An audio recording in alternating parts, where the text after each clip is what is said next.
Hello दोस्तों, आप सभी का स्वागत है समसामयिक घटना चक्र के इस ऑनलाइन प्लेटफॉर्म पर। आज अपने इस वीडियो में हम बात करेंगे उत्तर प्रदेश की जनगणना के बारे में। उत्तर प्रदेश की जनगणना आपकी परीक्षा के दृष्टिकोण से खासकर यूपी पीसीएस और आरओ के एग्जाम में जनगणना से रिलेटेड 2 से 3 सवाल आते हैं। वो 2 से 3 सवाल जो है आज आपके इस वीडियो से कंप्लीट हो जाएंगे। ये वीडियो आपके परीक्षा के दृष्टिकोण से बहुत ही महत्वपूर्ण है। इस वीडियो को बहुत ध्यान से देखिएगा। आप 2 बार इस वीडियो को देख लीजिए, आपको कहीं भी कुछ भी नोट करने की जरूरत नहीं पड़ेगी। सारा डाटा आपके दिमाग में बैठ जाएगा। बहुत ही शॉर्ट तरीके से यहाँ पे डाटा प्रेजेंट करने की कोशिश की गई है। और जो जनगणना पढ़ने का आधार है, वो आधार क्या है? जो उत्तर प्रदेश तथ्यसार की हमारी किताब आई है 2025 की, इस किताब में जो डाटा दिए हुए हैं उन डाटा को यहाँ पे सम्मिलित किया गया है, संकलित किया गया है। और इन्हीं डाटा के आधार पर बहुत जो मोस्ट इंपॉर्टेंट पॉइंट्स होते हैं उन्हीं पर आज हम लोग अपने इस वीडियो में चर्चा करेंगे। क्योंकि जनगणना जब भी आप पढ़ते हैं तो बहुत बोरिंग हो जाता है, बहुत डाटा फैक्ट बहुत ज्यादा रहते हैं।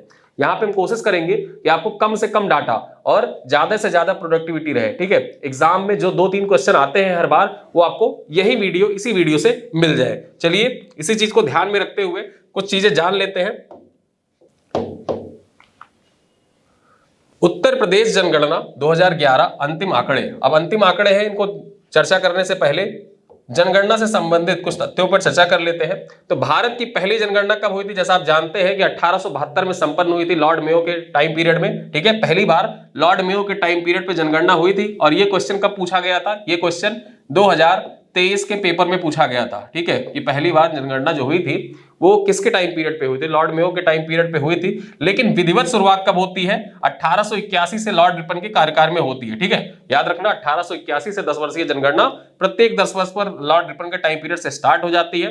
तब से प्रत्येक 10 वर्ष के अंतराल पर नियमित जनगणना होती रही। इसी क्रम में 1872 से लगातार 15वीं तथा स्वतंत्रता के बाद अगर जो बात की जाए तो 7वीं जनगणना के समग्र अनंतिम आंकड़े 31 मार्च 2011 को व अंतिम आंकड़े, ठीक है, 30 अप्रैल 2013 को जारी किए गए। जनसंख्या 2011 उत्तर प्रदेश के तत्कालीन 71 जिले, जो तत्कालीन उस टाइम पे जब 2011 के जनगणना के आंकड़े आए थे तो 71 जिले, उसके बाद देखा जाए 312 तहसीलें, 915 नगर, जिसमें 648 वैधानिक नगर और 267 जनगणना नगर सम्मिलित थे तथा 1,67,074 गांवों में संपन्न हुई थी। तो कितने क्षेत्रों में संपन्न हुई थी जनगणना? जो 2011 की थी वो 71 जिलों में संपन्न हुई थी। अब आइए इससे संबंधित जो महत्वपूर्ण डाटा है उनको देख लेते हैं। सबसे पहले देखते हैं उत्तर प्रदेश की जनसंख्या से संबंधित महत्वपूर्ण आंकड़े। अब आंकड़े देख लेते हैं। आंकड़े अब यहाँ पे जो बीच का 2011 की यहाँ पे 2001 का दे रखा है और यहाँ पर 2011 का। हमारे लिए इंपॉर्टेंट क्या है? हमारे लिए डाटा इंपॉर्टेंट है 2011 का। कहीं अगर हमको तुलना करनी होगी, तुलनात्मक रूप से हम देखेंगे, तब हम 2001 की जनगणना को देखेंगे। वरना हमारा मेन फोकस क्या होगा? 2011 की जनगणना पर होगा। और उत्तर प्रदेश का भारत में स्थान अगर जो जाने तो यहाँ पे ये पॉइंट भी आपके एग्जाम के दृष्टिकोण से इंपॉर्टेंट हो जाता है। ठीक है, अगर कुल क्षेत्रफल की बात कर ले तो कुल क्षेत्रफल कितना है उत्तर प्रदेश का? 2,40,928 है। और क्षेत्रफल के दृष्टिकोण से अगर जो देखा जाए तो 2011 की जनगणना के अनुसार उत्तर प्रदेश का चौथा स्थान है। कुल जनसंख्या कितनी है उत्तर प्रदेश की? तो 2011 की जनगणना के आंकड़ों के अनुसार अगर जो देखा जाए तो 19,98,12,341। ठीक है, यहाँ पे ये डाटा याद रखना, 19,98,12,341 है। और जनसंख्या के मामले में उत्तर प्रदेश का कौन सा स्थान है? उत्तर प्रदेश का पहला स्थान है पूरे भारत में। अगर हम पुरुष जनसंख्या की बात कर ले, यहाँ कुल जनसंख्या बात की जो 19,98,00,000 की। अब इसमें अगर जो पुरुषों की संख्या देख रहे हैं तो पुरुषों की संख्या कितनी है? तो पुरुषों की संख्या कितनी है? 10 करोड़, ठीक है, 44,80,510। 2011 की जनगणना के अनुसार उत्तर प्रदेश में कितने पुरुष थे? तो उत्तर प्रदेश में पुरुषों की संख्या थी 10,44,80,510 थी। और पुरुषों के मामले में देखा जाए तो उत्तर प्रदेश का पूरे भारत में पहला स्थान था। ठीक है, महिलाओं की जनसंख्या देख ले। महिलाओं की जनसंख्या कितनी 2011 की जनगणना के अनुसार? 9,53,00,000, ठीक है, 31,831। 9,53,31,831 महिलाओं की जनसंख्या थी। और महिलाओं की जनसंख्या अगर जो देखा जाए तो महिलाओं की जनसंख्या के मामले में उत्तर प्रदेश का पहला स्थान था। दशकीय वृद्धि, अब परसेंटेज में दशकीय वृद्धि मतलब 10 सालों में जनगणना जो जनसंख्या थी वो कितने % की वृद्धि हुई? अब यहाँ पे अगर जो देखा जाए तो 2001 की तुलना में, ठीक है, दशकीय वृद्धि कितनी हुई?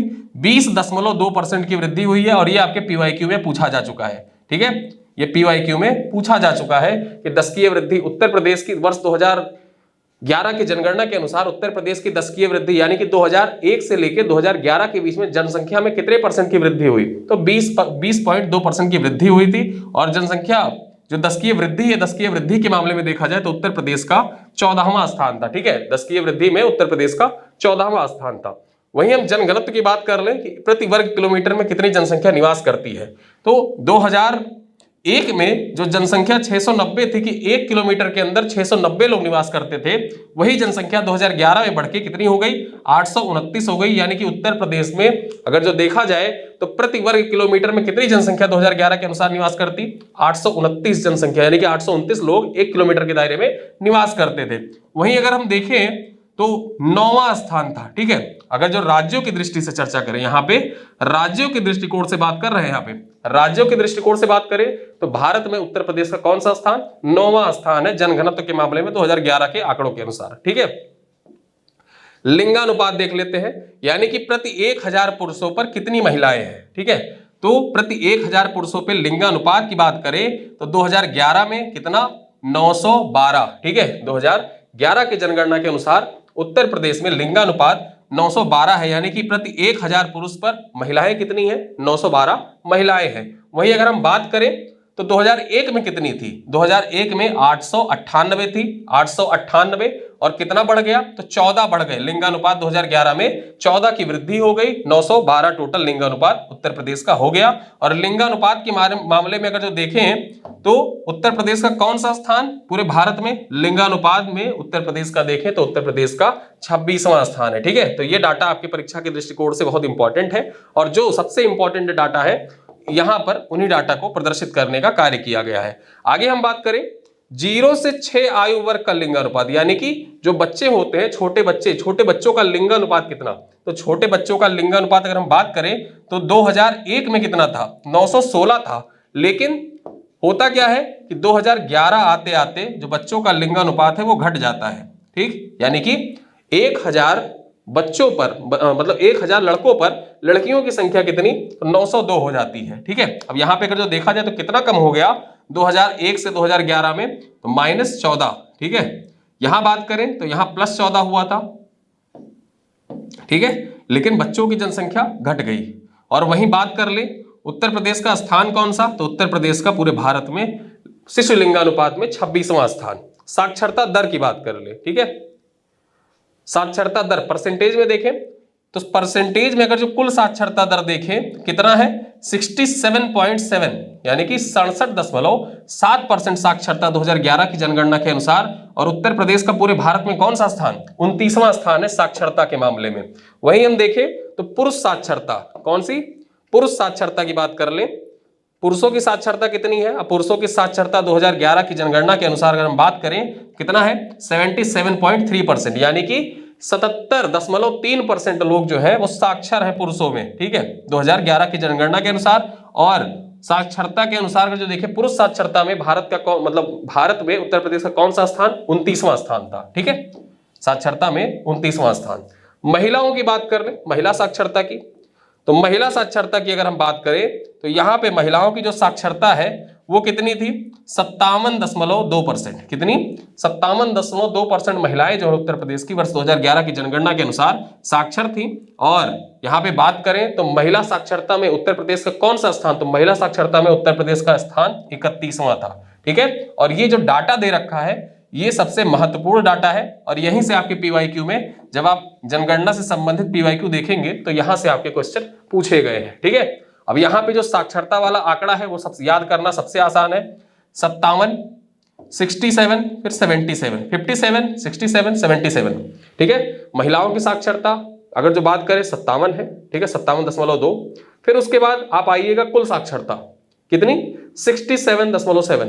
फिर उसके बाद बात करें पुरुष साक्षरता 77.3। ठीक है, तो आप इस तरीके से याद कर सकते हैं 67, 57, 77। ठीक है, तीनों को आप याद कर लीजिएगा तो महिला साक्षरता, पुरुष साक्षरता, कुल साक्षरता याद हो जाएगी। ये आंकड़े याद करना बहुत ही आसान है, बेहद आसान है। जिनमें से सबसे ज्यादा इंपॉर्टेंट क्या है आपका, सबसे ज्यादा इंपॉर्टेंट हो जाता है आपका जनघनत्व कितना है, उसके बाद देखें लिंगानुपात कितना है। ठीक है, उसके बाद शिशु लिंगानुपात कितना है, कुल साक्षरता कितनी है, पुरुष साक्षरता कितनी है, महिला साक्षरता कितनी है। उसके बाद अगर हम बात करें दशकीय वृद्धि दर कितनी है, उत्तर प्रदेश का कुल क्षेत्रफल कितना है। ठीक है, उत्तर प्रदेश की कुल जनसंख्या कितनी है, पुरुष जनसंख्या कितनी है, महिला जनसंख्या कितनी है। कितना आसान सा है, छोटा सा डाटा याद करना है, सारा डाटा क्लियर। ठीक है, चलो अब हम आते हैं जहां से आपके क्वेश्चन बार बार पूछे जाते हैं। ठीक है, उस टॉपिक पर आते हैं। ठीक, चलिए स्टार्ट करते हैं। सर्वाधिक जनसंख्या वाले 5 जिले। उत्तर प्रदेश का मैप आपके दिमाग में होना चाहिए। यदि आपके रूम पे मैप लगा हुआ है तो आप मैप को देखते हुए इस चीज को सॉल्व करिएगा, आपके सारे क्वेश्चन बहुत आसानी से तैयार हो जाएंगे। अब यहां पूछा गया है सर्वाधिक जनसंख्या वाले 5 जिले कौन कौन से उत्तर प्रदेश के। तो सबसे ज्यादा जनसंख्या अगर जो बात की जाए तो प्रयागराज में है। दूसरे नंबर पे सबसे ज्यादा जनसंख्या कहां पे है? मुरादाबाद में है। तीसरे नंबर पे बात करें तो सबसे ज्यादा जनसंख्या कहां पे है? गाजियाबाद में है। ठीक है, और उसके बाद आजमगढ़ में है। ठीक है, और फिर लखनऊ में है। अब यहां पे जैसे मैंने आपको बताया, आपको नहीं याद हो रहा है तो करंट अफेयर के कुछ टॉपिक अगर जो आपके दिमाग में हो तो उनको भी, जैसे प्रयागराज में कुंभ म्यूजियम स्थापित किया जाएगा, मुरादाबाद में जो गुरु जम्भेश्वर के नाम पे मुरादाबाद यूनिवर्सिटी उसका नाम रखा गया, एआई आंगनबाड़ी है वो गाजियाबाद में, आजमगढ़ में बात करें तो सोहेलदेव यूनिवर्सिटी, और उसके बाद में लखनऊ में बात करें तो एआईसीटी लखनऊ। ऐसे ही कुछ भी आप याद कर सकते हैं, लेकिन सबसे खास बात यह है कि सर्वाधिक जनसंख्या वाले 5 जिले कौन कौन से हैं। नंबर 1 पर प्रयागराज है, नंबर 2 पर मुरादाबाद है, नंबर 3 पर गाजियाबाद, नंबर 4 पर आजमगढ़ और नंबर 5 पर लखनऊ। ये डाटा आपके एग्जाम के दृष्टिकोण से इंपॉर्टेंट है। अरेंज करने को भी आपको दे सकता है। एक तो सीधे सीधे पूछ लेता है कि सबसे शीर्ष पर कौन है, और दूसरी चीज क्या होती है, वो अरेंज करने के लिए दे देता है कि क्रम के अनुसार अवरोही क्रम या आरोही क्रम में अरेंज करिए। आगे देखें, न्यूनतम जनसंख्या। न्यूनतम जनसंख्या वाले 5 जिले कौन कौन से हैं?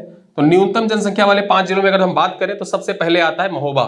ठीक है, महोबा पहले स्थान पर, उसके बाद चित्रकूट, और उसके बाद आता है हमीरपुर। यानी कि पता क्या चल रहा है कि महोबा, चित्रकूट, हमीरपुर जो ये है, ये सब बुंदेलखंड के एरिया वाले हैं। इस वजह से ये जो है ये सबसे कम आबादी वाले हैं। ठीक, अब सबसे कम आबादी वाले हैं क्यों? बुंदेलखंड का जो क्षेत्र है वो थोड़ा पठारी क्षेत्र पड़ जाता है, जल की उपलब्धता मैदानी क्षेत्रों के जैसी वहां पे नहीं है, तो इस वजह से आप जोड़ सकते हैं ऐसे, यहाँ पे जनसंख्या जो है वो थोड़ी कम है। उसके बाद बात करें श्रावस्ती की जनसंख्या। ठीक है, श्रावस्ती है चौथे नंबर पर, और फिर आता है ललितपुर। यानी कि हम देखें तो यहाँ पे 5 जिलों में 4 जिले बुंदेलखंड क्षेत्र के हैं, एक श्रावस्ती जो नेपाल से सटा हुआ है। ठीक है, चलो आगे देखें, सर्वाधिक पुरुष जनसंख्या। अब हमने पहले बात कर ली यहाँ पे सर्वाधिक जनसंख्या, अब सर्वाधिक न्यूनतम जनसंख्या। अब देखते हैं सर्वाधिक पुरुष जनसंख्या कहां कहां पे है। सबसे ज्यादा पुरुष जनसंख्या वाले 5 जिले कौन कौन से हैं? प्रयागराज। ठीक है, फिर उसके बाद बात करें मुरादाबाद, फिर उसके बाद गाजियाबाद तीसरे स्थान पर, कानपुर नगर ठीक चौथे स्थान पर, और लखनऊ का स्थान जो है वो कौन सा है? लखनऊ का स्थान हो जाता है 5वां। तो यहाँ पे अगर हम देखें कुल जनसंख्या और पुरुष जनसंख्या में कितना कौन सा अंतर आ रहा है, तो सिर्फ आजमगढ़ का अंतर आ रहा है, यानी चौथे नंबर वाले का अंतर आ रहा है। ठीक है, वहां चौथे नंबर पे आजमगढ़ था, यहाँ पुरुष जनसंख्या में सबसे ज्यादा कानपुर आ गया है। बाकी सारा डाटा कुल जनसंख्या से मैच कर रहा है। ठीक है, सर्वाधिक महिला जनसंख्या की बात कर ले। सर्वाधिक महिला जनसंख्या वाले 5 जिले कौन कौन से हैं? उनमें देखें तो प्रयागराज, यानी कि जो प्रयागराज है वो कुल जनसंख्या में भी शीर्ष पर है, पुरुष जनसंख्या में भी शीर्ष पर है, और सर्वाधिक महिला जनसंख्या में भी शीर्ष पर है। ये डाटा याद रखिएगा, एग्जाम में डायरेक्टली पूछ लेता है। दूसरे नंबर पर देखें तो सबसे ज्यादा महिला जनसंख्या आजमगढ़ में है, तीसरे नंबर पर सबसे ज्यादा महिला जनसंख्या जौनपुर में, चौथे नंबर पे मुरादाबाद, और 5वें नंबर पे लखनऊ। यानी कि पता क्या चल रहा है कि पहला नंबर वाला सेम है। कुल जनसंख्या में भी पहला स्थान प्रयागराज का है, पुरुष जनसंख्या में भी पहला स्थान प्रयागराज का है, महिला जनसंख्या में भी पहला स्थान प्रयागराज का है। वहीं अगर हम बात करें कुल जनसंख्या में 5वां स्थान भी लखनऊ का है, पुरुष जनसंख्या में 5वां स्थान लखनऊ का है, महिला जनसंख्या में 5वां स्थान लखनऊ का है। यानी कि जब आपसे अरेंज करने के लिए दे दे आरोही या अवरोही क्रम में, तो देखिएगा पहले स्थान पे आपको रखना किसको है? पहले स्थान पे आप रखेंगे प्रयागराज को, अंतिम स्थान पर रखेंगे लखनऊ को, और बीच के 2 आप याद रखिए। 2 याद कर लिए तो आपका क्वेश्चन सॉल्व हो जाएगा अगर अरेंजमेंट से क्वेश्चन आते हैं तो। चलो बात करते हैं सर्वाधिक दशकीय वृद्धि दर वाले, यानी कि 10 सालों में कहां की जनसंख्या सबसे ज्यादा बढ़ी, उसका जो आंकड़ा है उसमें अगर हम बात करें तो सबसे ज्यादा कहां वृद्धि देखी गई? गौतम बुद्ध नगर में सबसे ज्यादा वृद्धि देखी गई। ठीक है, सबसे ज्यादा वृद्धि दशकीय वृद्धि दर कहां पे देखी गई? सबसे ज्यादा दशकीय वृद्धि दर गौतम बुद्ध नगर में देखी गई। उसके बाद सबसे ज्यादा दशकीय वृद्धि दर गाजियाबाद में देखी गई। फिर सबसे ज्यादा जनसंख्या वृद्धि दर कहां पे देखी गई? श्रावस्ती में। उसके बाद बहराइच में, और फिर बलरामपुर में। यानी कि अब आप इसको याद कैसे कर सकते हैं? जो दशकीय वृद्धि दर सबसे ज्यादा, मैप में जब आप देखेंगे तो यूपी का जब आप मैप देखेंगे, ठीक है, यूपी का मैप देखेंगे तो मैप देखने पे आपको यहाँ पे पता चलेगा कि गाजियाबाद और उसके बाद में जो नोएडा है इस क्षेत्र में पड़ता है यहाँ पे, अब जब यूपी का आप मैप देखेंगे तो यहां देखेंगे आप बलरामपुर, ठीक है, इधर बहराइच, फिर श्रावस्ती और फिर बलरामपुर, यानी कि नेपाल से सटे हुए 3 इलाके। चलो 3 जिले, दशकीय वृद्धि दर जहां पे सबसे ज्यादा देखी गई। आगे देखें, न्यूनतम दशकीय वृद्धि दर कहां पे देखी गई? सबसे कम जहां पे दशकीय वृद्धि दर यानी कि सबसे कम जनसंख्या बढ़ी पिछले 10 सालों में, यानी कि 2001 से 2011 के बीच में सबसे कम जनसंख्या कानपुर नगर में बढ़ी थी। उसके बाद हमीरपुर में सबसे कम बढ़ी, फिर बागपत में सबसे कम बढ़ी, फतेहपुर में सबसे कम, फिर देवरिया में सबसे कम बढ़ी। ठीक है, तो यहाँ पे जो न्यूनतम दशकीय वृद्धि दर है उनके बारे में बात कर ली। अब सर्वाधिक जनघनत्व यानी कि प्रति किलोमीटर सबसे ज्यादा जनसंख्या कहां पे निवास करती है? सर्वाधिक जनघनत्व वाले 5 जिले कौन कौन से हैं? सबसे ज्यादा जनसंख्या जो है 1 किलोमीटर के दायरे में गाजियाबाद में सबसे ज्यादा रहती है, दूसरे नंबर पर वाराणसी में, तीसरे नंबर पे देखें तो लखनऊ में, चौथे नंबर पे संत रविदास नगर, ठीक है, और 5वें नंबर पे कानपुर का स्थान आता है। ठीक है, उसके बाद अगर हम देखें न्यूनतम जनघनत्व के मामले में तो बुंदेलखंड का जो एरिया है वहां पे देख लेते हैं। सबसे पहले ललितपुर, ठीक है, ललितपुर में सबसे कम जनघनत्व है। एग्जाम में जो आपका पहला दे रखा है यानी कि सबसे ज्यादा जनघनत्व वाला जिला कौन सा है? गाजियाबाद सबसे ज्यादा जनघनत्व वाला जिला है। न्यूनतम जनघनत्व वाला कौन सा जिला है? ललितपुर है। ठीक है, फिर ललितपुर के बाद सोनभद्र, हमीरपुर, फिर उसके बाद महोबा और देन चित्रकूट का स्थान आता है सबसे कम जनघनत्व के मामले में। सर्वाधिक साक्षरता दर वाले 5 जिले कौन से हैं? सबसे ज्यादा साक्षरता दर कहां पे है? सबसे ज्यादा साक्षरता दर का जो देखा जाए तो गौतम बुद्ध नगर में। कहां पे? गौतम बुद्ध नगर, ग्रेटर नोएडा अगर जिसकी आप बात करते हैं। उसके बाद देखें तो कानपुर नगर में सबसे ज्यादा वो है शिक्षा का साक्षरता दर है, फिर औरैया का स्थान आता है, देन इटावा का, और इटावा के बाद गाजियाबाद का स्थान आता है। ठीक है, तो याद रखना सबसे ज्यादा साक्षरता कहां पे है? गौतम बुद्ध नगर में है। न्यूनतम साक्षरता की बात कर लें तो न्यूनतम साक्षरता में कौन कौन से जिले आते हैं? श्रावस्ती आता है, बहराइच, बहराइच के बाद बलरामपुर, बदायूं और रामपुर। ठीक है, तो यहां पे आप देखिए श्रावस्ती सबसे कम जनसंख्या, जो सबसे कम साक्षरता दर कहां पे है? श्रावस्ती में सबसे कम साक्षरता दर है, और ये डाटा आपके परीक्षा में पीवाईक्यू में पूछे जा चुके हैं। ठीक है, सबसे ज्यादा जनसंख्या वृद्धि दर कहां पे देखी गई? सबसे कम जनसंख्या वृद्धि दर कहां पे देखी गई? सबसे ज्यादा जनघनत्व वाला कौन सा है? सबसे कम जनघनत्व वाला कौन सा है? साक्षरता दर सबसे ज्यादा कहां है? साक्षरता दर सबसे कम कहां है? चलो आगे बात करें, सर्वाधिक पुरुष साक्षरता दर वाला 5 जिले कौन से हैं? तो सबसे ज्यादा जो पुरुष साक्षरता है वो गौतम बुद्ध नगर में है, उसके बाद औरैया में है पुरुष साक्षरता, फिर इटावा में, फिर गाजियाबाद में, देन झांसी में। अगर हम बात करें न्यूनतम पुरुष साक्षरता वाले 5 जिले यानी कि पुरुषों की साक्षरता सबसे कम, देखिए श्रावस्ती में कुल साक्षरता भी कम थी, पुरुष साक्षरता भी कम है। उसके बाद बात करें तो बहराइच का स्थान आता है, फिर बलरामपुर का स्थान आता है, बदायूं और रामपुर। ठीक है, बलरामपुर, श्रावस्ती, बहराइच, बलरामपुर, बदायूं और रामपुर का स्थान है पुरुषों की साक्षरता के मामले में। सर्वाधिक महिला साक्षरता वाले 5 जिले कौन से हैं? सबसे ज्यादा महिला साक्षरता कहां कहां पे है? बात कर लेते हैं, कानपुर नगर, ठीक है, कानपुर नगर में। और अगर हम बात करें सबसे ज्यादा जो पुरुष साक्षरता है वो कहां पे? गौतम बुद्ध नगर में। वहीं सबसे ज्यादा महिला साक्षरता कानपुर नगर में है, और ये आपके पीवाईक्यू में पूछा जा चुका है। ठीक, पीवाईक्यू में क्वेश्चन पूछा जा चुका है, अरेंज करने के लिए पूछा जा चुका है, तो ये पॉइंट ही आपके परीक्षा के दृष्टिकोण से इंपॉर्टेंट है, आपके पीवाईक्यू में पूछा जा चुका है। ठीक है, चलो कानपुर नगर के बाद जो सबसे ज्यादा साक्षरता महिलाओं में लखनऊ में देखी गई, उसके बाद गौतम बुद्ध नगर का स्थान आता है तीसरे नंबर पे, औरैया चौथे नंबर पे और गाजियाबाद 5वें नंबर पे। ठीक है, उसके बाद देखते हैं सबसे कम महिला साक्षरता यानी कि न्यूनतम महिला साक्षरता। आपके पीवाईक्यू में ये पॉइंट्स पूछा जा चुका है, ये भी यहां पे मैं लिख देता हूं पीवाईक्यू। ठीक है, सबसे कम श्रावस्ती में। अब यहां पता क्या चल रहा है, कुल साक्षरता में भी श्रावस्ती सबसे नीचे है, पुरुष साक्षरता में श्रावस्ती सबसे नीचे है, और महिला साक्षरता में भी श्रावस्ती सबसे नीचे है। फिर उसके बाद महिला साक्षरता में दूसरा स्थान है बलरामपुर का। ठीक है, पुरुष साक्षरता में बलरामपुर का तीसरा स्थान था, और यहां महिला साक्षरता में बलरामपुर का दूसरा स्थान, जबकि बहराइच जो था पुरुष साक्षरता में दूसरे स्थान पर था, महिला साक्षरता में तीसरे स्थान पर आ जाता है, यानी कि नीचे से तीसरा स्थान है। ठीक है, चलो आगे देखें, सर्वाधिक लिंगानुपात वाले 5 जिले आपके पीवाईक्यू में पूछा जा चुका है। उत्तर प्रदेश का सर्वाधिक लिंगानुपात वाला जिला कौन सा है? ठीक है, उत्तर प्रदेश का सर्वाधिक लिंगानुपात वाला जिला कौन सा है? ये क्वेश्चन आपके एग्जाम में पूछा जा चुका है। चलो देखते हैं, सबसे ज्यादा लिंगानुपात कहाँ है? जौनपुर में है, जौनपुर के बाद आजमगढ़ में है, आजमगढ़ के बाद देवरिया में, फिर उसके बाद प्रतापगढ़ में, देन सुल्तानपुर में। ठीक है, तो यहाँ पे ये क्वेश्चन आपसे किस प्रकार पूछा गया था? आरोही क्रम में पूछा गया था कि आरोही क्रम में अरेंज करिए, अवरोही क्रम में अरेंज करिए। तो इस प्रकार क्वेश्चन आपके एग्जाम में पूछे जाते रहे हैं। ठीक है, चलो आगे देख लेते हैं। अगला डाटा क्या है आपके परीक्षा के दृष्टिकोण से इंपॉर्टेंट, न्यूनतम लिंगानुपात वाला जिला कौन सा है, सबसे कम लिंगानुपात, ठीक है। अब न्यूनतम लिंगानुपात में अगर हम बात करें तो गौतम बुद्ध नगर जो है वो पहले स्थान पे, यानी कि नीचे से पहले स्थान पे है। फिर उसके बाद हमीरपुर और बागपत की बात करें तो दूसरे स्थान पर है, और उसके बाद बात करें तो कानपुर नगर, बांदा, मथुरा ये तीसरे स्थान पर है संयुक्त रूप से। औरैया जो है वो चौथे स्थान पर, जालौन जो है ये 5वें स्थान पर है। सर्वाधिक शिशुलिंगानुपात की बात कर ले तो सबसे ज्यादा शिशुलिंगानुपात, यानी कि जो बच्चे होते हैं 0 से 6 आयु वर्ष के बच्चे हैं, तो 1000 लड़कों पर लड़कियों की संख्या कितनी है, उस मामले में अगर हम बात करें तो सबसे ज्यादा लिंगानुपात कहां पे देखा गया, बलरामपुर में देखा गया, ठीक है, ये बलरामपुर देखा गया। फिर उसके बाद बात करें तो संत कबीर नगर, सबसे ज्यादा शिशुलिंगानुपात दूसरे नंबर पे संत कबीर नगर में। तीसरे नंबर पे बात करें तो सिद्धार्थ नगर बहराइच में देखी गई, ठीक है, संयुक्त रूप से। चौथे स्थान पर बाराबंकी अंबेडकर नगर में संयुक्त रूप से चौथे स्थान पर रहे। अयोध्या महाराजगंज संयुक्त रूप से 5वें स्थान पर रहे शिशुलिंगानुपात के मामले में, ठीक है।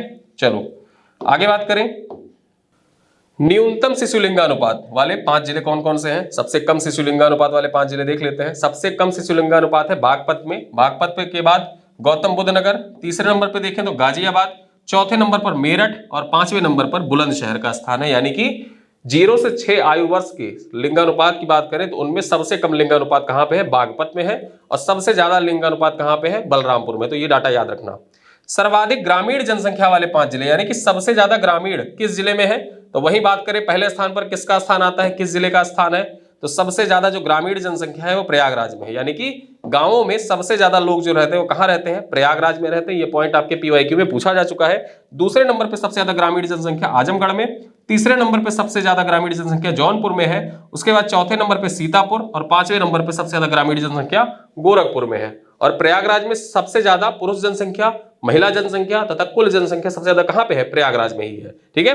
उसके बाद अगर हम बात करें न्यूनतम ग्रामीण जनसंख्या वाले 5 जिले, यानी कि सबसे कम ग्रामीण जनसंख्या कहां पे, गौतम बुद्ध नगर, आपको पता ही है आईटी हब के रूप में है गौतम बुद्ध नगर, तो वहां पे ग्रामीण जनसंख्या सबसे कम।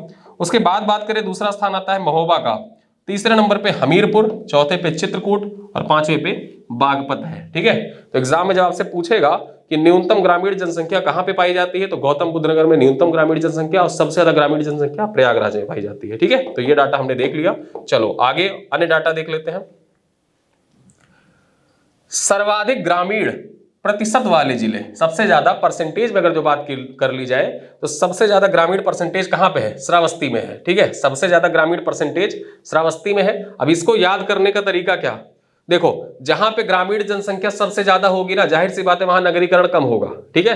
तो सबसे अगर जो बात करें सर्वाधिक ग्रामीण प्रतिशत वाले 5 जिले कौन से हैं, श्रावस्ती में सबसे ज्यादा ग्रामीण जनसंख्या रहती है, तो जाहिर सी बात है वहां पे शहरी जनसंख्या होगी जो न्यूनतम होगी। तो अगर जो एग्जाम में इसको घुमा के पूछ ले कि न्यूनतम शहरी जनसंख्या वाला जिला कौन सा है, तो वो भी श्रावस्ती हो जाएगा, और सर्वाधिक ग्रामीण जनसंख्या वाला पूछ ले तो श्रावस्ती हो जाएगा, ठीक है। चलो आगे देखें, कुशीनगर का दूसरा स्थान है, ठीक है, सर्वाधिक ग्रामीण जनसंख्या में। महाराजगंज का तीसरा स्थान, सुल्तानपुर का सर्वाधिक ग्रामीण जनसंख्या में चौथा स्थान, वहीं प्रतापगढ़ का सर्वाधिक ग्रामीण जनसंख्या में 5वां स्थान है, ठीक है, ठीक है। चलो आगे बात करें, अगर हम परसेंटेज में देखें, ठीक है, न्यूनतम ग्रामीण प्रतिशत, ठीक है, न्यूनतम ग्रामीण प्रतिशत कहां पर है, सबसे ज्यादा परसेंटेज में सबसे कम कहां पे ग्रामीण परसेंटेज है, गाजियाबाद में है, ठीक है। उसके बाद देखें तो लखनऊ में दूसरे नंबर पर, कानपुर नगर जो है तीसरे स्थान पर, गौतम बुद्ध नगर चौथे स्थान पर, और मेरठ जो है 5वें स्थान पर है। तो याद रखना सर्वाधिक ग्रामीण परसेंटेज श्रावस्ती में है, और सबसे कम ग्रामीण परसेंटेज जो है वो गाजियाबाद में है परसेंटेज, ठीक है। सर्वाधिक ग्रामीण साक्षरता वाले 5 जिले कौन से हैं, यानी कि जो गांवों में लोग रहते हैं उनमें जो पढ़े लिखे यानी कि साक्षर लोग हैं उनकी सबसे ज्यादा जनसंख्या कहां पर है, तो सबसे ज्यादा जनसंख्या औरैया में है, उसके बाद इटावा में, फिर मैनपुरी में, कानपुर देहात और गौतम बुद्ध नगर है। यानी कि गांव में रहने वाले लोग जो है वो सबसे ज्यादा पढ़े लिखे किस जिले के हैं, औरैया जिले के हैं। अब न्यूनतम ग्रामीण साक्षरता की बात कर ले, यानी कि कौन सा ऐसा गांव जिला है जहां पे गांवों के लोग जो है वो सबसे कम पढ़े लिखे हैं, तो उनकी संख्या में देखें तो श्रावस्ती, यानी कि श्रावस्ती में जो गांव में रहने वाले लोग हैं वो पढ़े लिखे कम है, ऐसा जनगणना के अनुसार बताया गया। फिर दूसरा स्थान किसका है, बहराइच का है, तीसरा स्थान बलरामपुर का, चौथा बदायूं का, और 5वां स्थान है रामपुर का, ठीक है। वहीं पर अगर हम बात कर ले तो सर्वाधिक ग्रामीण शिशुलिंगानुपात किस जिले में देखी गई, सबसे ज्यादा ग्रामीण शिशुलिंगानुपात की बात कर ले, सर्वाधिक ग्रामीण शिशुलिंगानुपात वाले 5 जिले, इनमें आता है पहला स्थान बलरामपुर का, और ये आपके पीवाईक्यू में पूछा जा चुका है। ठीक है, ये आपके पीवाईक्यू में पूछा जा चुका है कि सर्वाधिक ग्रामीण शिशु लिंगानुपात वाला जिला कौन सा है, बलरामपुर है। दूसरे नंबर पे बात करें तो संत कबीर नगर दूसरे स्थान पर, बहराइच का तीसरा स्थान है, सिद्धार्थ नगर का चौथा स्थान है, और अयोध्या का कौन सा स्थान है, पांचवा स्थान है। तो याद रखना, आपसे एग्जाम में पूछे कि सर्वाधिक ग्रामीण शिशु लिंगानुपात वाला उत्तर प्रदेश का जिला बलरामपुर है। ठीक है, चलो आगे देखें। सर्वाधिक अनुसूचित जाति जनसंख्या वाले 5 जिले, यानी कि सबसे ज्यादा एससी कहां पे है, तो सबसे ज्यादा एससी जनसंख्या जो है सीतापुर में है, उसके बाद प्रयागराज में है, फिर हरदोई में है, आजमगढ़ में है, और लखीमपुर खीरी में है। ठीक है, तो याद रखना, अगर जो सीतापुर ऑप्शन में नहीं देता है, ठीक है, सीतापुर ऑप्शन में ना देके प्रयागराज ऑप्शन में दे देता है, तो याद रखना सबसे ज्यादा जो जनसंख्या है, अनुसूचित जनसंख्या, अनुसूचित जाति की जो जनसंख्या है वो सीतापुर में सबसे ज्यादा है, और दूसरा स्थान किसका है, प्रयागराज का। देखिए यहाँ पे दूसरा तीसरा स्थान बताने का उद्देश्य सिर्फ और सिर्फ इतना है कि अगर पहला नाम ऑप्शन में नहीं देता है तो उनमें से जो ऑप्शन दिए रहेंगे उनमें से भी आपको शीर्ष खोजना होगा। तो इसी वजह से ये लिस्ट यहाँ पे दे रखी गई है कि शीर्ष 5 आप जाने रहिए। यदि आपसे अरेंज करने पूछ ले या पूछ ले पहले वाले का नाम न दे के दूसरे वाले का नाम दे दे, तब भी आप इसको आसानी से सॉल्व कर सकें। आगे देखें, न्यूनतम अनुसूचित जाति जनसंख्या वाले 5 जिले, यानी कि सबसे कम जो एससी रहते हैं कहां पे, बागपत में सबसे कम एससी रहते हैं, उसके बाद श्रावस्ती में सबसे कम एससी रहते हैं, तीसरे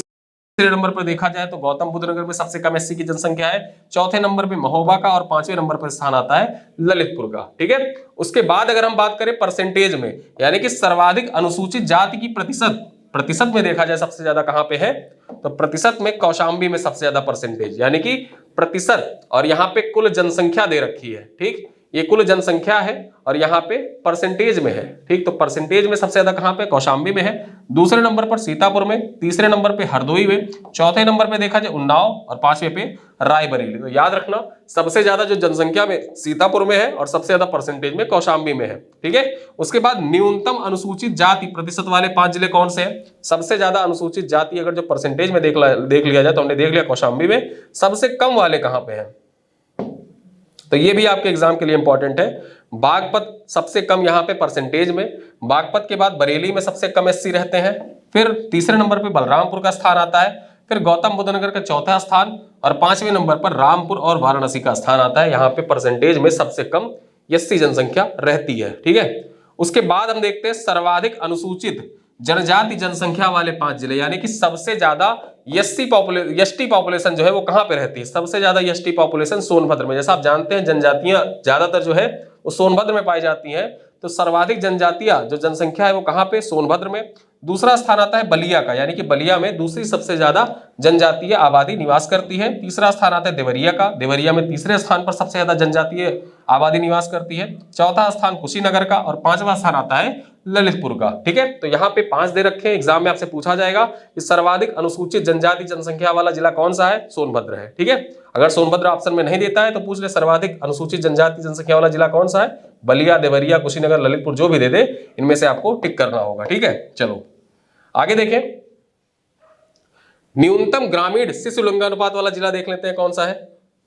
न्यूनतम ग्रामीण शिशु लिंगानुपात वाले जिले कौन से हैं, सबसे कम शिशु लिंगानुपात गौतम बुद्ध नगर का है। ठीक है, गौतम बुद्ध नगर का है। फिर उसके बाद बात करें, बागपत का दूसरा स्थान है, बुलंदशहर का तीसरा, गाजियाबाद का चौथा, और मेरठ का 5वां स्थान आता है। उसके बाद अगर हम बात करें सर्वाधिक नगरीय जनसंख्या वाले 5 जिले, यानी कि कौन सा ऐसा जिला है जहां पे नगरीय आबादी सबसे ज्यादा है, तो उस पर गाजियाबाद का पहला स्थान आता है। ठीक है, फिर लखनऊ का दूसरा स्थान आता है, कानपुर नगर में सबसे ज्यादा आबादी जो है नगरीय क्षेत्रों में निवास करती है, आगरा का चौथा स्थान, और मेरठ का 5वां स्थान। ठीक है, तो यहाँ पे समझ में क्या आया कि सर्वाधिक नगरीय जनसंख्या वाले 5 जिले, यानी कि कौन सा ऐसा जिला है पर जहां पर नगरीय आबादी सबसे ज्यादा है, तो गाजियाबाद में नगरीय आबादी सबसे ज्यादा है। ठीक है, चलो आगे देखें,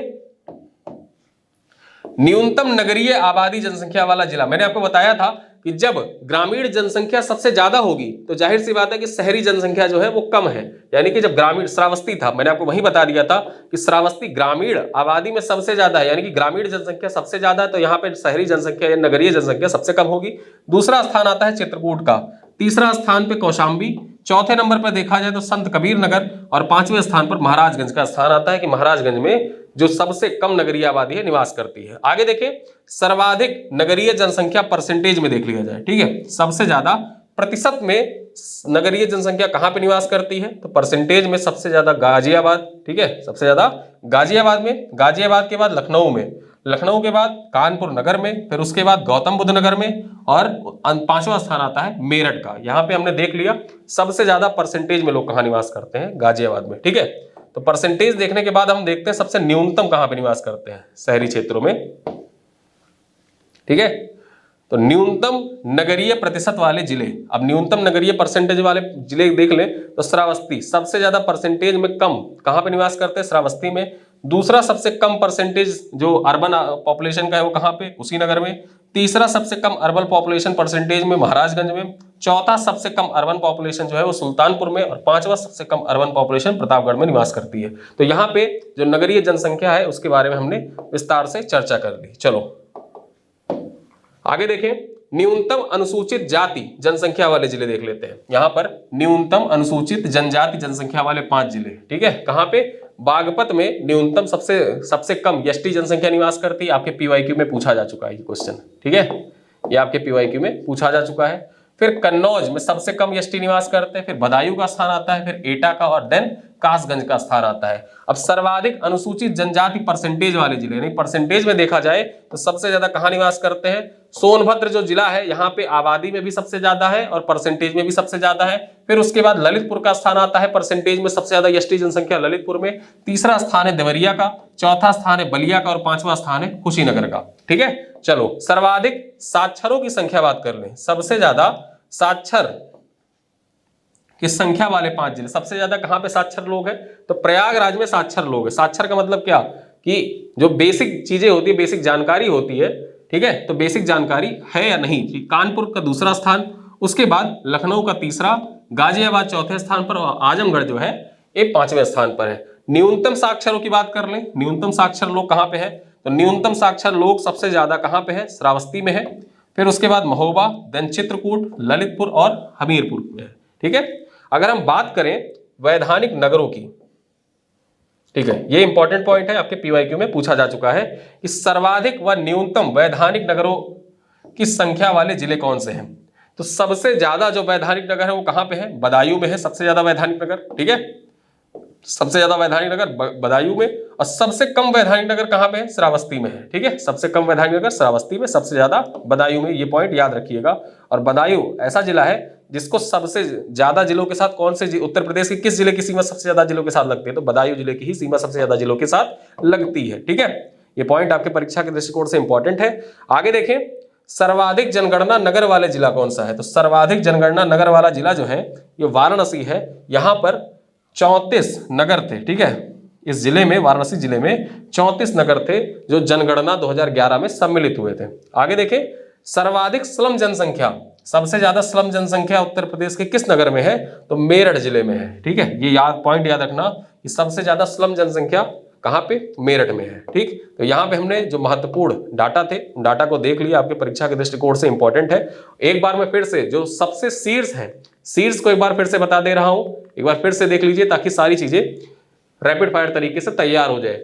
सर्वाधिक जनसंख्या प्रयागराज में, न्यूनतम जनसंख्या महोबा में, सर्वाधिक पुरुष जनसंख्या प्रयागराज में, सर्वाधिक महिला जनसंख्या प्रयागराज में, सर्वाधिक दशकीय वृद्धि दर कहां देखी गई, गौतम बुद्ध नगर में देखी गई, न्यूनतम दशकीय वृद्धि दर कानपुर नगर में देखी गई, सर्वाधिक जनघनत्व कहां पे है, गाजियाबाद में, न्यूनतम जनघनत्व कहां पे है, ललितपुर में है, सर्वाधिक साक्षरता दर कहां पे है, गौतम बुद्ध नगर में है, न्यूनतम साक्षरता दर कहां पे, श्रावस्ती में है।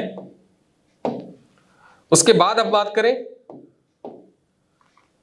सर्वाधिक पुरुष साक्षरता दर गौतम बुद्ध नगर में, फिर उसके बाद देखें न्यूनतम पुरुष साक्षरता श्रावस्ती में, सर्वाधिक महिला साक्षरता दर कानपुर में, न्यूनतम महिला साक्षरता दर श्रावस्ती में, सर्वाधिक लिंगानुपात कहां पे, जौनपुर में, और उसके बाद न्यूनतम लिंगानुपात गौतम बुद्ध नगर, सर्वाधिक शिशु लिंगानुपात बलरामपुर में, न्यूनतम शिशु लिंगानुपात कहां पे, बागपत में, सर्वाधिक ग्रामीण जनसंख्या प्रयागराज में, न्यूनतम ग्रामीण जनसंख्या गौतम बुद्ध नगर में, सर्वाधिक ग्रामीण परसेंटेज श्रावस्ती में, न्यूनतम ग्रामीण परसेंटेज गाजियाबाद में, सर्वाधिक ग्रामीण साक्षरता, ठीक, औरैया में, न्यूनतम ग्रामीण साक्षरता श्रावस्ती में, सर्वाधिक ग्रामीण शिशु लिंगानुपात वाले जिले बलरामपुर सबसे ज्यादा ग्रामीण शिशु लिंगानुपात है। उसके बाद सर्वाधिक अनुसूचित जाति जनसंख्या सीतापुर में, न्यूनतम अनुसूचित जाति बागपत में, सर्वाधिक अनुसूचित परसेंटेज कौशाम्बी में सबसे कम, मतलब सबसे ज्यादा, न्यूनतम अनुसूचित जाति प्रतिशत कहां पे? बागपत में। सर्वाधिक अनुसूचित जनजाति यानी कि सबसे ज्यादा एसटी सोनभद्र में। देन न्यूनतम ग्रामीण शिशु लिंगानुपात की बात कर ले गौतम बुद्ध नगर में। सर्वाधिक नगरीय जनसंख्या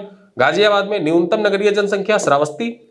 सर्वाधिक नगरीय जनसंख्या परसेंटेज में गाजियाबाद, न्यूनतम नगरीय परसेंटेज श्रावस्ती में। न्यूनतम अनुसूचित जनजाति कहां पे? बागपत में। सर्वाधिक अनुसूचित जनजाति परसेंटेज सोनभद्र में है। उसके बाद अगर हम बात करें सर्वाधिक साक्षरों की संख्या प्रयागराज में। न्यूनतम साक्षरों की संख्या श्रावस्ती में है। सर्वाधिक व न्यूनतम वैधानिक नगर वाले कौन से हैं? तो सबसे ज्यादा वैधानिक नगर बदायूं में, सबसे कम वैधानिक नगर श्रावस्ती में। सर्वाधिक जनगणना वाला जो नगर है कौन सा? श्रावस्ती, वाराणसी 34 यहाँ पे वैधानिक नगर है। आगे बात करें सबसे ज्यादा स्लम जो जनसंख्या है वो कहाँ पे? मेरठ में। तो इतने पॉइंट आपकी जनगणना से इंपॉर्टेंट है। चलो कुछ पॉइंट्स और देख लेते हैं। उत्तर प्रदेश का जो लिंगानुपात है उसका स्तर देख लेते हैं। ठीक है, तो ये आपके परीक्षा के दृष्टिकोण से स्तर इंपॉर्टेंट है, पूछ सकता है। ठीक है, तो यहां पे देखें 1961 में, कब? वर्ष 1961 में उत्तर प्रदेश का लिंगानुपात कितना था? 907 था। 1971 में कितना हो गया? 776 हो जाता है घट के। ठीक है, उसके बाद 1981 की बात करें तो 882 उत्तर प्रदेश का लिंगानुपात। 1991 में देखें तो 876। फिर 2001 में कितना है उत्तर प्रदेश का लिंगानुपात? 898 और 2011 की जनगणना के अनुसार उत्तर प्रदेश का लिंगानुपात जो है ये कितना? 912 है। तो उत्तर प्रदेश का लिंगानुपात का जो स्तर है वो हमने देख लिया 1961 से 2011 तक। अब देख लेते हैं दशकीय वृद्धि दर भारत और उत्तर प्रदेश में। ठीक है, तो भारत और उत्तर प्रदेश में दशकीय वृद्धि दर जो सबसे इंपॉर्टेंट हो जाता है। ठीक है, तो यहाँ पे कब से? 1901 से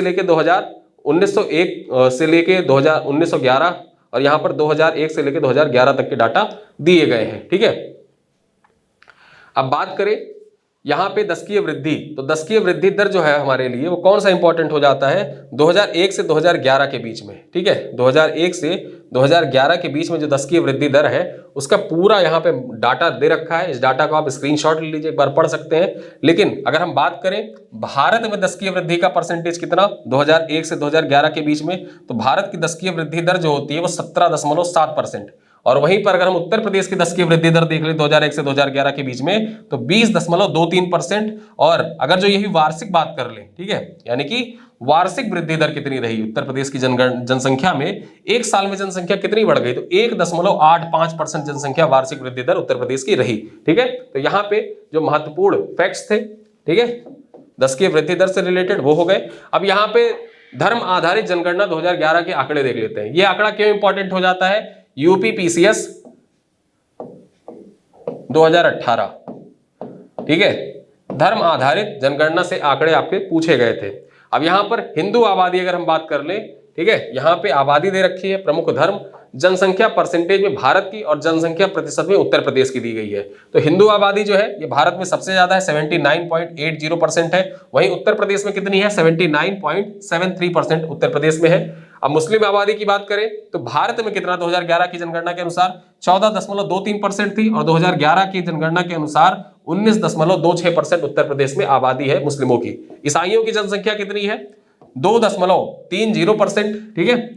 उसके बाद उत्तर प्रदेश में ईसाई कितने हैं? 0.18% ईसाई उत्तर प्रदेश में है। सिख जनसंख्या की बात कर ले तो यहाँ पे भारत में कितना 1.72% सिख जनसंख्या है। और यही क्वेश्चन आपसे पूछा गया था 2018 में कि उत्तर प्रदेश में सिख आबादी कितनी? 0.32%। ये 2018 के पीवाईक्यू में पूछा गया था, ठीक है।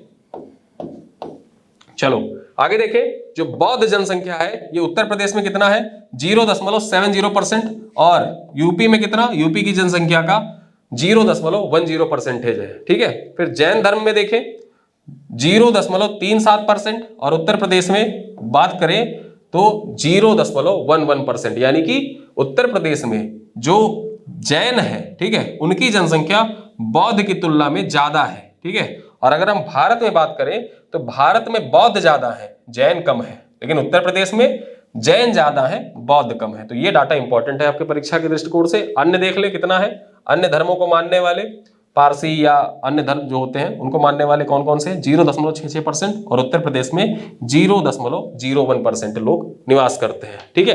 तो यहाँ पे जनगणना से संबंधित जितने भी महत्वपूर्ण उत्तर प्रदेश के संदर्भ में जो आंकड़े हैं वो आंकड़े मैंने बता दिए आपको। यहां से लगभग 3 से 4 क्वेश्चन, ठीक है, कभी कभी 2 क्वेश्चन 3 क्वेश्चन तो फिक्स होता है, कभी कभी 4 क्वेश्चन या 5 क्वेश्चन तक भी यूपीपीसीएस पूछ लेता है। ठीक है, जब भी आप पीवाईक्यू देखेंगे तो मैक्सिमम जनगणना से 4 से 5 क्वेश्चन आए हुए हैं मैक्सिमम, और न्यूनतम 2 क्वेश्चन तो फिक्स है कि इस क्वेश्चन यहां से आना ही आना है उत्तर प्रदेश की जनगणना से। तो उत्तर प्रदेश की जनगणना आपके परीक्षा के दृष्टिकोण से बहुत ही महत्वपूर्ण है, इसको आप ध्यान से पढ़ के जाइएगा, आपकी परीक्षा के लिए बहुत ही महत्वपूर्ण है। इस वीडियो का लाभ उठाइए और अपने दोस्तों के साथ ये वीडियो साझा करिएगा। मिलते हैं किसी अगले वीडियो में, तब तक के लिए बहुत बहुत धन्यवाद।